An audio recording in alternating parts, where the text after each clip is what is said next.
Everything begins and ends in silence. Silence is where we came from and where we'll all go back to. So let's begin today in silence, just as an easy way for us to enter into the deepest part of ourselves and see what we find there, and just be with what is.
Good morning, Jack. Good morning. Now, I'm going to go off something that we just had a little small chat prior to starting, and you said something that I notice I used to get tripped up on a lot, and I know a lot of friends and students get tripped up on. And you said, I think there must be something karmic there with someone, which was a turn of phrase, but this concept of karma as an individual doer going through the world, creating debt, creating credit. Can you please describe your understanding of karma through non-dualism? Good, it's a great question. The idea, the concept of karma depends on the belief in a separate individual. And so, ultimately, from the perspective of Advaita, there is no individual that could be carrying karma once the idea of that individual has been seen through and exposed to be false. Up until that point, karma for me is a catch-all word to try and put a concept around an intuitive feeling of something existing prior in the history of two individuals' connection, or a group of individuals' connection. For me, I use it in that way when I come across some experience in my relation to others that I can't explain in any other way. There's a sense of a before. There's a sense of some deeper connection. And then, of course, the mind wants to extrapolate from that and go into all sorts of series of reincarnation. And I always remember hearing about a response from the Dalai Lama in one meeting that he was having. Someone in the audience stood up and said, "Is there reincarnation?" And the Dalai Lama said, "Of course there is." And then he let out one of his famous laughs, and he said, "But there's nothing personal about it." And for me, what I understand from what he said and my own experience of it is that there is a certain amount of residue left from a particular individual life of energies that haven't been completely understood, completely integrated, and completely let go of, more importantly.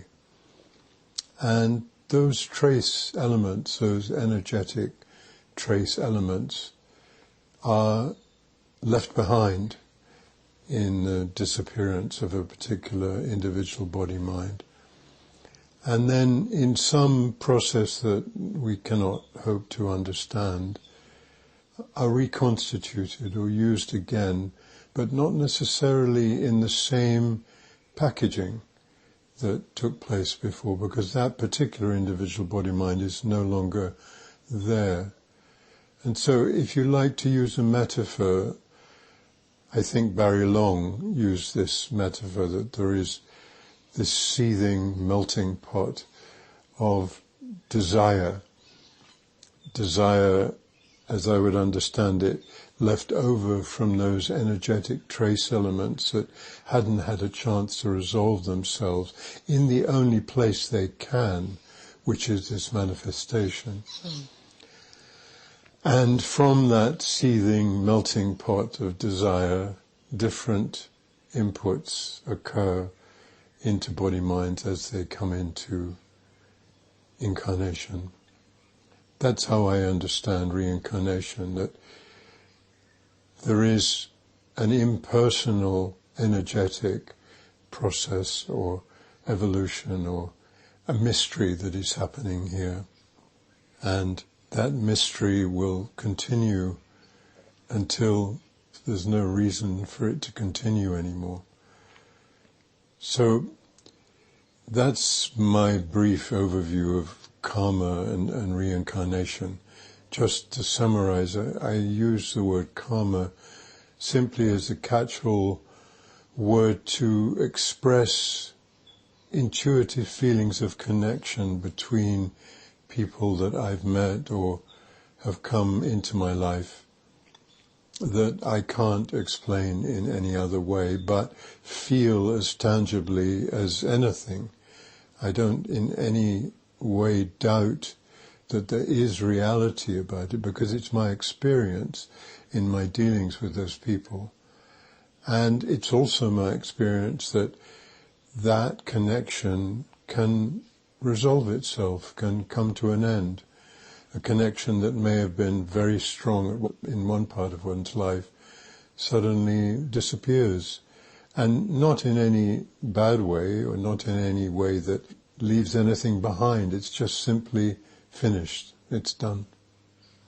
I was interested last time I was in India, because I've been studying with my Jyotish, my astrologer, over there for quite a long time, and I studied a whole course on karma with her. And then this last visit, I asked her about it, and she's, I have to change my position on all of that. And I was like, fascinated. And she's like, yeah, so no, I don't think that there's an individual soul anymore that keeps coming down and coming down and coming down. She's like, I think it's a blend, like a printout of some DNA, some energy, some things we don't know, we can't put words to, that come in and represent in a single mind-body organism. And I said, so then what's the helpfulness then of these ideas? And she said, like, it was such a parallel to what you said, they help us create a relaxation in the system. And so based on that, and I know we've touched on this, that there's these models that we can use and introduce, but then ideally move beyond. Is it the ego structures then that become hyper-attached to, say, this idea of karma? Because in spiritual communities I've been in, it's been a way of excusing or getting like, well, we don't know why that thing happened to that person, but it's karmic, therefore sometimes helpful, like we just let it go. But other times it's being used as they probably did a bad thing. That's karmic if something unfortunate's happening to somebody. So in that context, I'll get specific with my question, in that context of the ego structure latching onto something and then using it as a way to blame, how can we deal with that and avoid doing that? It's similar to what you asked last time about spiritual bypassing, the way that the ego latches on to concepts and can end up using those concepts in a way that preserves or justifies or makes safe or aggrandizes or it does whatever those concepts do to make the ego bigger or stronger or more secure in its false existence. So karma, yes, is definitely one of those concepts that's been used in that way. I think the most important thing to understand about karma is who wants to know.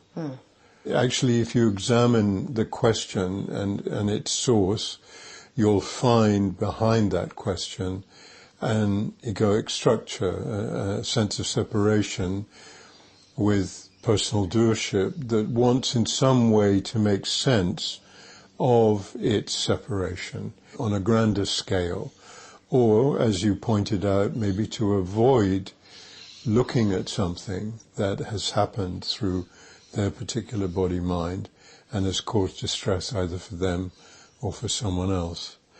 So it's one of those tricky concepts which the Indians, bless them, have managed to come up with so many because of their rich tradition in the area of spirituality. But I think just to notice that who wants to know, when that question comes up in you, if it comes up in you, ask yourself, who is it that wants to know? And that will bring you back again to now. It will bring you back to the only truth you can really investigate and be with, and that is you now, and discover the roots of that you and how it came into being and how it sees itself, to draw you back to the essential inquiry, which is, who am I in this body-mind now? And what if someone did have a little puddle or a knotted, ball of wool inside of them. That meant that they could understand that on one level, but then there was some psychology or some therapy or other methodologies needed for someone to rest more deeply in that. There's sometimes those blockages. Do you think those kind of methodologies are still helpful? Oh, absolutely. The psychological world is essentially about identity. And as I've spoken about many times in these conversations, that idea of a separate identity with personal doership can be seen and experienced within any individual who's interested as non-existent, as false, as simply a belief that comes and goes every 24 hours when we disappear into deep sleep. That idea, that belief completely disappears. But in most cases, in individual body minds, because of the conditioning and because of whatever those trace elements are that may have come over from before that hadn't been resolved before, and because of a particular DNA structure, all of those elements will bring up issues within the psychology of an individual body-mind. And those issues may resolve themselves through the living of a natural course of a life, but most often they need inquiry, they need exploration, they need your attention. And as I've said many times, that attention is drawn by those bits of your psychology that hurt, that create suffering in you, that cause pain. All psychological and psychoanalytical methodologies are to help you to be able to go into that story, those stories that rest at the foundation of any suffering that is going on, and at the foundation of the very idea, the very belief of being a separate entity with personal doership.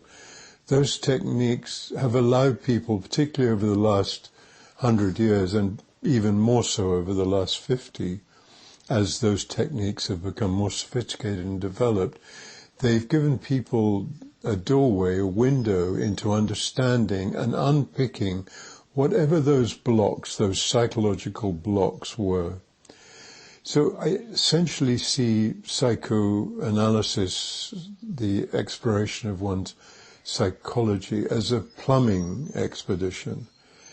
That if you imagine yourself in your natural state as a series of intricate and delicate energetic pathways, channels, and when those channels are open and unblocked, then your sense of yourself and your connection with the whole is seamless and effortless and produces feelings of great peace and contentment and fulfillment and happiness within your body-mind. But whenever those channels get blocked by something that you haven't understood, by something that keeps pulling your heart and your mind back and demanding their attention, that's something that is basically getting in your way, then that's the realm and the amazing usefulness of all of those psychological techniques that have been so painstakingly developed, particularly over these recent years. So I think spirituality and psychology aren't against each other. They go hand in hand. I think I'd only add one caveat at the end of that, and that is that the exploration of your psychology can be a totally fascinating and engrossing journey in and of itself. But it's a journey that is not the end. And it's possible for people to become so fascinated with this separate identity, how it's been made, how it operates, how it continues to be there, that they can become enthralled by it, as opposed to psychology helping to loosen the bonds of an idea, a belief around being separate. It subtly strengthens it over the years. That won't necessarily result in unhappiness. Someone who has gone into their psychology and remains fascinated by it won't necessarily be an unhappy person, but they just won't have reached the zenith of the human possibility. The peak of being identified with a separate body-mind organism is when that identification dissolves, when that identification merges back into its origins. And there is no higher experience in this manifestation than that. That experience is worth everything. And it's that experience that these talks point towards, that not to settle until you find that you have disappeared. And that doesn't mean to say that you won't still be here, but you'll be here in a way you've never been here before, in a seamless, beautiful interconnection with yourself and everything that surrounds you, until your body-mind dies. If it's the destiny of that mind-body organism of that person to get caught in, say, a side eddy of psychology, then that would obviously be that destiny. But if, for example, someone was listening to this and something sparked in them, something piqued, like a little intrigue or interest, and maybe then they started to become a bigger inclusion of, or an adventuring into these concepts, that's also the destiny of that person, right? So how does someone work out in a moment in time while still slightly identified with an individual self, what's then the right choice or path? If they were listening to this and going, right, hang on, I'm having some feelings and some emotions, and I want to explore that, but also I want to honour my own destiny, and there's still that concept of an I. What would you say? Yes, it's a very delicate and poignant place to be in. I guess the question in its essence is, if I understand that I'm not the doer, what can I do? And it's obvious when you hear that question that there is an insoluble paradox there. But that doesn't mean to say that the question doesn't have validity, because it is a period of discomfort that every seeker will come up against at a certain point. And the only thing that's possible to do in that situation is to once again let go. You cannot do it. You have never been able to do it. And any doing that you have attributed to this idea of separation, if you examine it, you'll see that how it happened was way bigger than you. And so all of these talks and this seeking is about bringing people back to that fundamental essence. It's about focusing your attention on the very bullseye of the target. I would say that the inquiry into psychology represents outer concentric circles. But when you come to this place where you begin to understand that you're not the doer and you've never been the doer, then what's actually happening is your focus is aligning on that bullseye. And the paradox, the unavoidable paradox is, as it aligns on that bullseye, it understands that there's less and less it can do. But there's no reason to fall into a despair with that.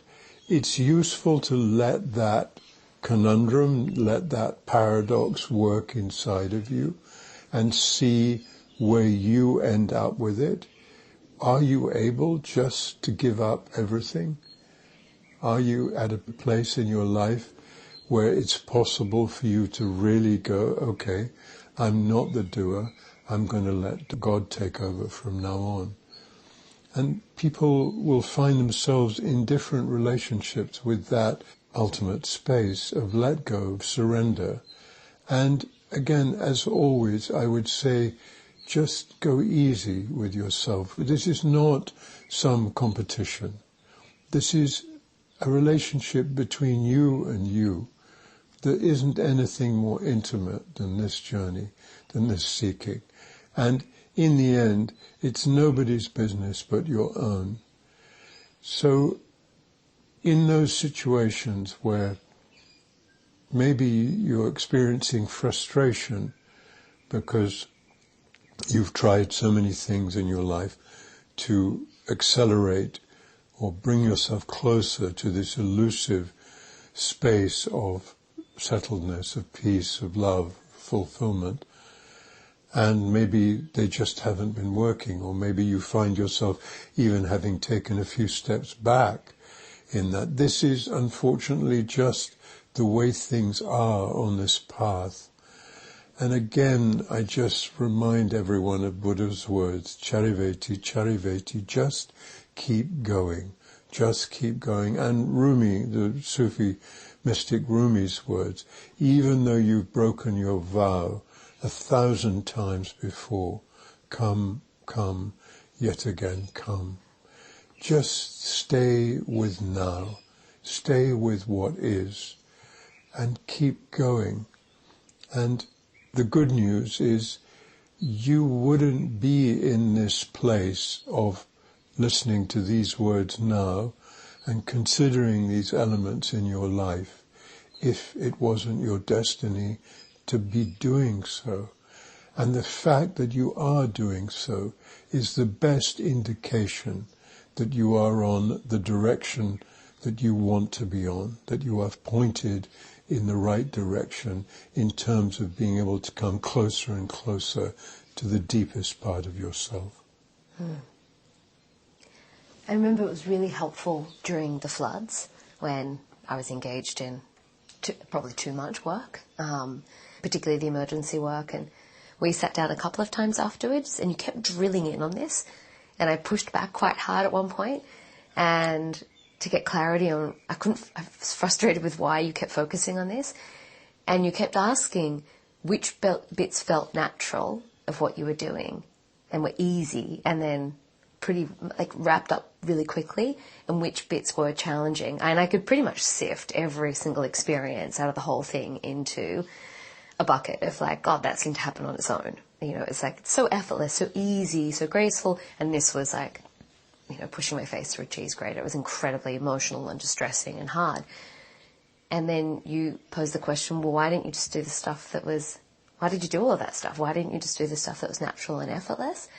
And at that moment, I spent months investigating this. I realized that there was still a clinging to a should, as opposed to a leaning into. It just felt so overindulgent, you only do the things that feel natural. And it's a concept that, after spending a lot of time with, that I talk to students about, that feeling of, it's almost in hindsight. They go, oh, I don't know, it just sort of happened, or it just felt, that just made cohesive, perfect sense. I didn't need to analyze it. So on that, this sense of, if we sort of have two skis together, one feels natural, effortless and flowing, and one feels tedious and challenging. When it comes to then investigating one's personal psychology, would you recommend, because can you see the trickiness here, that another paradox of some of it is uncomfortable and hard work, but also some of it just seems to land and process really quickly. I know I'm getting complicated, but if we layer in that into the idea of psychology or self-development or understanding oneself so that we can then, leave those things to settle, what would you say to that? I don't know if that's a specific enough question. I think we're circling around the same issue with these questions. Again, the first thing that comes up for me as you speak is, who wants to know? And there really isn't any way to get away from this simple piece of advice, which is do the next most obvious thing to do.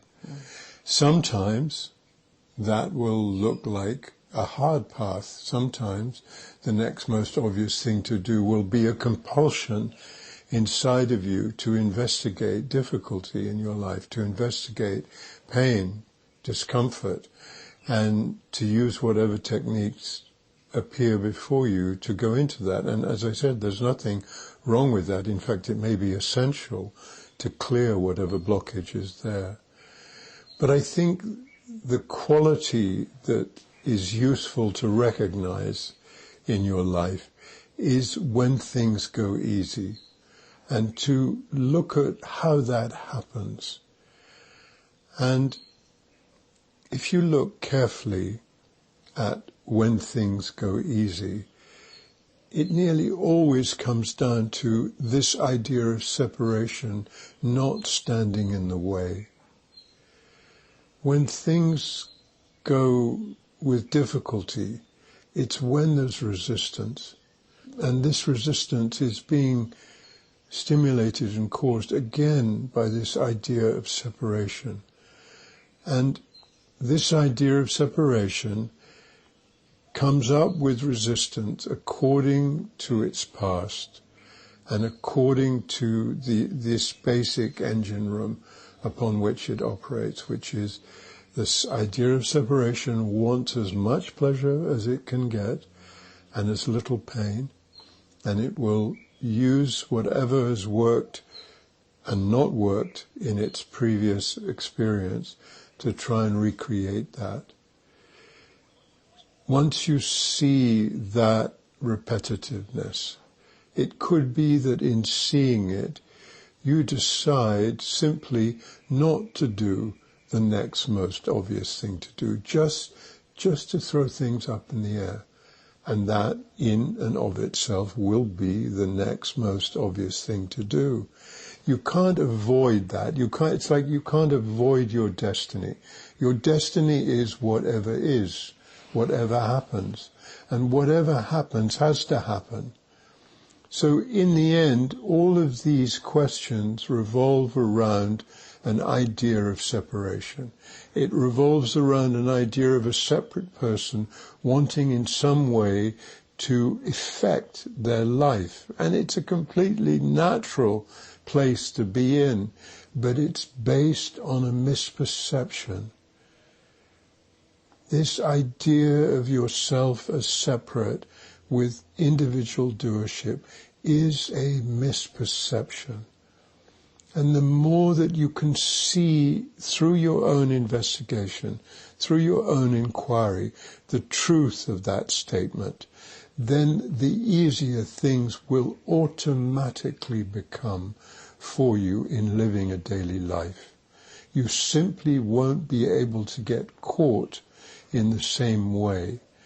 And you'll also fairly quickly see the energetic reward that comes from not getting in the way of the flow of life.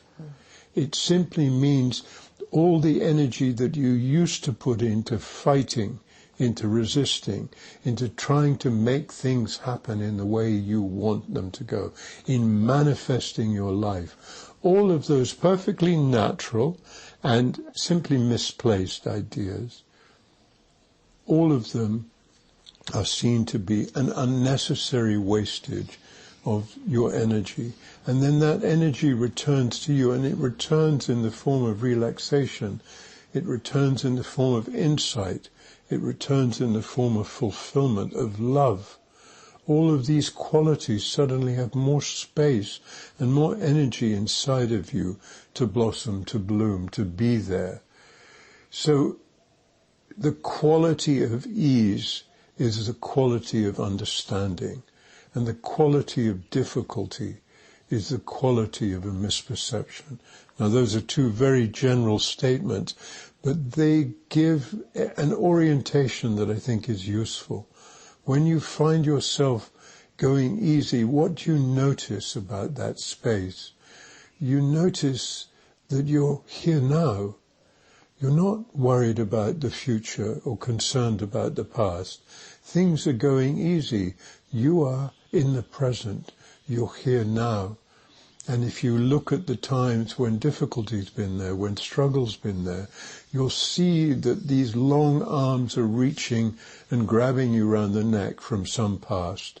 And equally long and fearsome arms are trying to shake you and alert you about the possible things that can go wrong in the future. You're not here now. You've been taken away from the only reality that is actually true, which is now.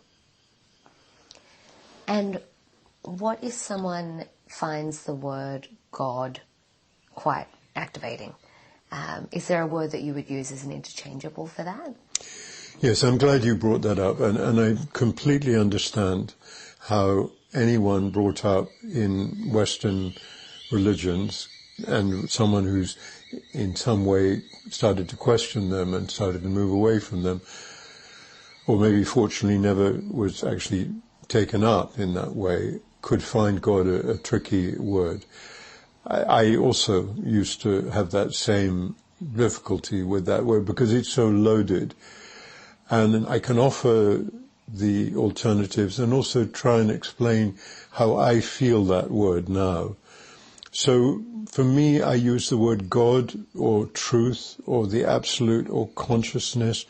I also use the word the understanding. All of these are interchangeable concepts that you can pick your favorite, and they all point to the same thing. They all point to that. They all point to the core of what is underneath, at the base, the source of everything. And I went through many years where I preferred those less loaded words to use. And I think I have to say that it was partly my love of the Sufis and the way they have no difficulty or embarrassment or fear in making their God completely personal. They're what the Indians call bhaktis or bhaktas. They're people who follow the path of devotion, who use their devotion to a deity, to an idea of God, to help them in dissolving this separation inside themselves. And their poetry is so wonderful, and I was always touched by it. But the reason I use it now is again indicative of another paradox on this path. Truth, the very taste of truth is paradox. Whenever you get to truth, you inevitably will encounter paradox, because truth is trying to express the one, and yet it's being expressed in duality. And so there will always be this paradoxical feel when you come closest with a concept to expressing what truth may be in terms of how you experience it and you see it. And the paradox around God for me is that my journey, the journey of seeking in this body-mind, has been a journey from the personal to the impersonal. That, I think, is true of any spiritual seeking. People may express it in different ways. But the paradox of that journey, the paradox of that end point of impersonality, is that it has an intense personal feeling about it as well. And that's where this idea of God comes in. For me, there's something beautiful about being able to feel God in a personal way, being able to feel it as that intimate, that close, in the way the Sufis do, in that devotional way, while at the same time being able to experience and understand a more Buddhist approach to it, the approach of emptiness, of dissolution. I find that both those qualities are there inside of me, and both play with each other inside of me. But to make it clear, whenever I use the word God, it's not talking about an old man with a beard or any God from any particular religion. It's simply another way of talking about that which rests at the center of everything. We were speaking the other day about also the concept of triggering, and that it's now such a widely used term. And everyone finds everything triggering and trigger warnings and so forth. What do you think is happening in consciousness, in humanity at the moment, that we are so much more hyper-attentive to these things, this language, these words, in a way that is actually also creating a little more separation? I see a lot of it is helpful and a lot of it is a false protection of, that then actually blocks the process of healing for some people. It's so complex and nuanced, and there's no one size fits all. But what's going on right now in the fact that everyone knows these terms, whereas 50 years ago they were reserved just for a particular, you're a psychologist and that was it. As I think I've said before, any concept starts off as a very, very useful device to expand our understanding. But at a certain point, every concept can easily turn into something that restricts that understanding. Now, there's been a huge explosion and sophistication in the world of psychology in these last 40 or 50 years. And it has become more and more sophisticated in detailing, in describing, in labeling the various states that can be encountered as one explores one's own psychology. And there's absolutely no doubt that level of detail, that level of focus, that level of intense inquiry has led to a tremendous relief in many human beings.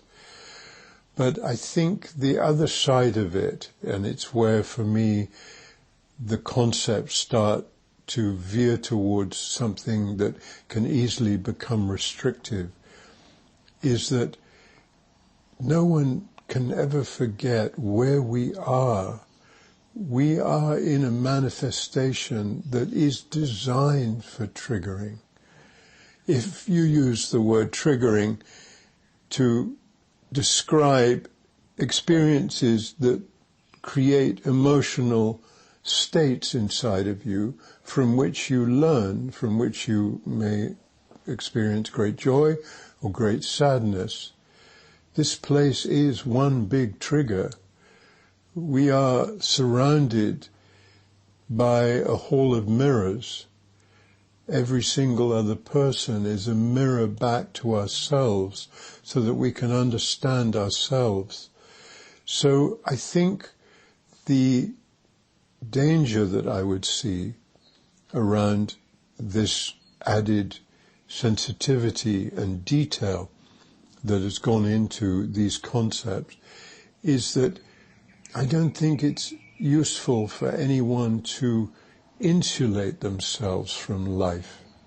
Now, again, I am not speaking about doing anything stupid to hurt yourself, but I think you are here in this place to understand yourself, and the way you do that is through experiencing. And if you are constantly monitoring and trying to filter and insulate yourself, which you won't be able to do, but if that is where your energy is caught up with, if that's where your fear is being expressed, that I can't go there because it triggers me too much, then you have to see that you're actually stopping something inside yourself that could go deeper, that could understand something at a deeper level inside yourself. So it's a razor's edge. Again, I emphasize, I'm not suggesting that anyone should hurt themselves by going into something where they just don't have the capacity to be able to handle it at that particular point in their lives.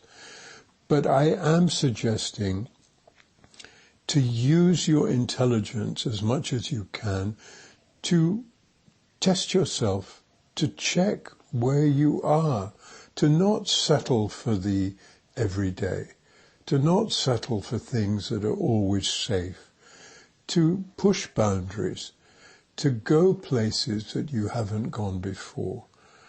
It'll make your life much, much more enjoyable and much more interesting if you can do that. And I would always say, be as brave as you can be as courageous as you can be with your life. Take risks.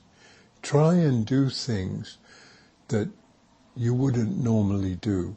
And again, I want to emphasize, this is not someone telling you to do something stupid, but allow yourself experimentation in how you expand that experiencing so that you remain as open and as engaged with this opportunity of being human as you can possibly be. So you give yourself every chance to understand who you are at the deepest possible level. If you go through life with walls of protection based on fear that something uncomfortable is going to be stimulated inside your body-mind, then you're trapped.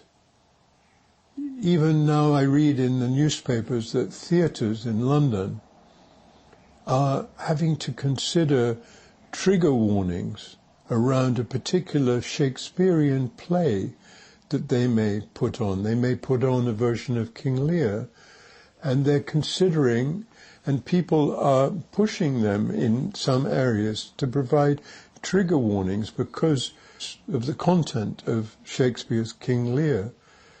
Now, for me, that is essentially cutting yourself off from a great piece of art that can take you, yes, into uncomfortable places, yes, into scary places, but it can also open up windows of perception through that art that you have never had before. So you have to find your own way with it.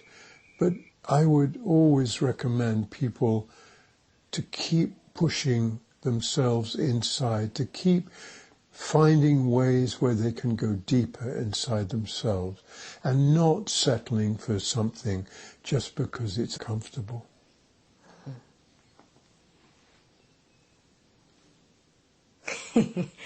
I have an experience when we're recording these where I have my questions and answers, and then I have all the questions and the answers of all of my friends and students that are listening to them. And sorry, it takes me a moment to sort through them. A lot of the people are really dear to me, and I can kind of preempt their next question based on that. Okay, just based on this conversation alone, for someone listening that really is committed to leaning into this, and here's, again, I want to highlight that they're concepts, but here's this, trust the ease and the relaxation and when things are going well. And then also here's take risk and be okay with being uncomfortable and be courageous. And is now trying to not necessarily honor one or the other, but create enough spaciousness that both those things can happen simultaneously. What advice would you have for them? Again, I come back to the same thing. Who is asking the question? I can only bring people back to the fundamental misperception and encourage you not to overcomplicate your life. Just go with the flow. Go with the flow of your life, which includes moments where you don't go with the flow. That then becomes the flow. So it's not that complicated. What makes it complicated is the idea of separation. There is no way around that. Once you start to go to that bullseye, that core of the misperception, then all of these extra difficulties can fade away instantaneously. And you realize that they're actually just remnants of an identity that still wants in some way to stay in control, that wants to make the best of things, that doesn't want to miss, that wants to push the boundaries, but wants to be safe, but wants all these contradictory things. And in the end, that is the spiritual journey. The spiritual journey is becoming exhausted with these contradictions. It's letting go of these contradictions and trusting in your source, trusting in God, trusting in the understanding, however it is inside of you.